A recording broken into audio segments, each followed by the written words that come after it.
Hey everyone, and welcome. Today we're going to jump into something super useful, a kind of secret map for our words that makes everything we say, write, or explain perfectly clear. Let's dive in.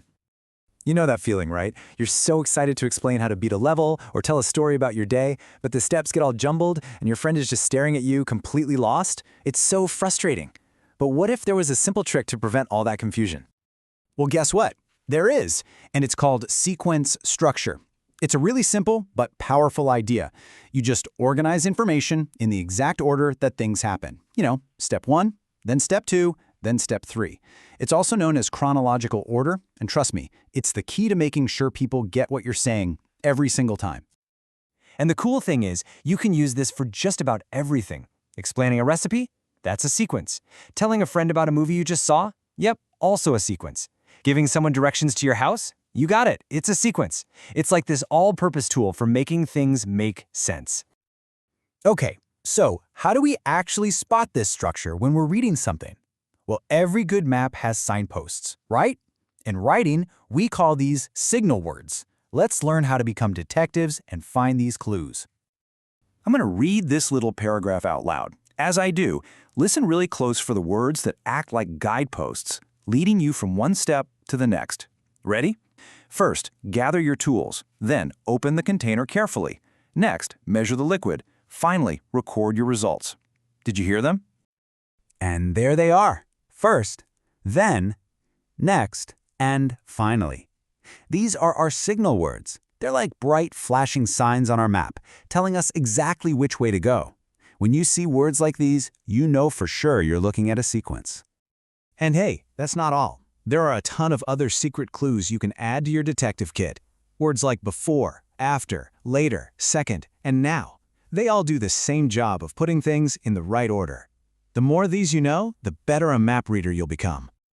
All right, enough talk. Let's put these new skills to the test. What do you say? We're going to check out a short story about a farm adventure and use our new signal word detective skills. Let's do it. Okay, listen carefully to this story. On Monday, the students visited a farm. First, they met the animals. Then, they helped collect eggs and feed the goats. After that, they learned how crops grow. Finally, they had a picnic under the trees. Got it? Now, let's see what we learned. First question. What is the text structure here? If you said sequence structure, you absolutely nailed it.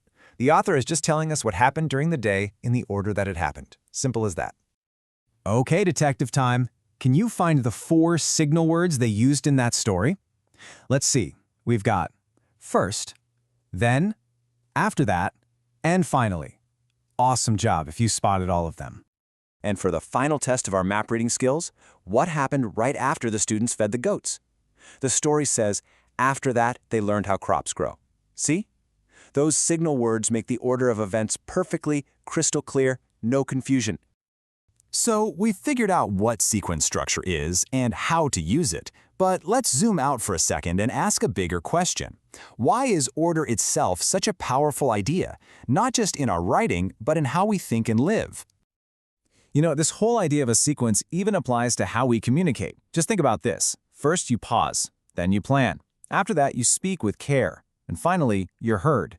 It shows us that being truly understood isn't just an accident, it's a careful, orderly process. And this idea of order goes way beyond just a writing tip. For many, it's a principle for life.